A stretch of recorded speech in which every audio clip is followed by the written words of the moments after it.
The first job is to put together the artistic concept on the computer. The design we settled on is going to be circular with a kind of 50s diner feel. So with the design set, a computer program breaks it down into a series of lines, which will then be reproduced with neon tubes. They begin by printing out full-size templates for each of the individual parts. These are made from fire-resistant layout paper. It takes incredibly high temperatures to mold glass into the variety of shapes needed for neon lights. It took Jerry here 6 years of training to perfect this delicate molding process. He has to blow into the tube to keep the temperature just low enough to prevent the sides from collapsing inward.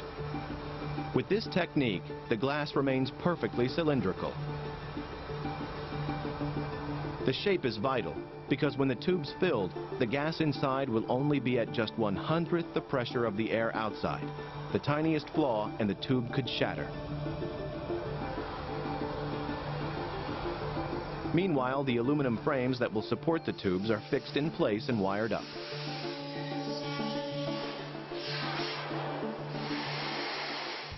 Back in tubes, it's time for Jerry to hand the job over to James. And not only do they work together, they're related. Twin brothers. What kind of gas goes inside neon lights? You'd expect it to be neon gas, but you'd be wrong.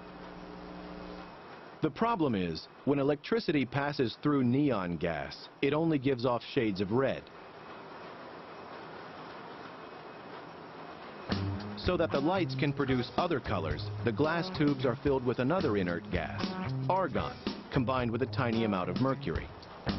When electricity passes through this mixture, the mercury vaporizes, giving off invisible ultraviolet light. The idea is to convert that UV light into bright, bold colors. To do that, the inside of the tubes are coated with different kinds of phosphor.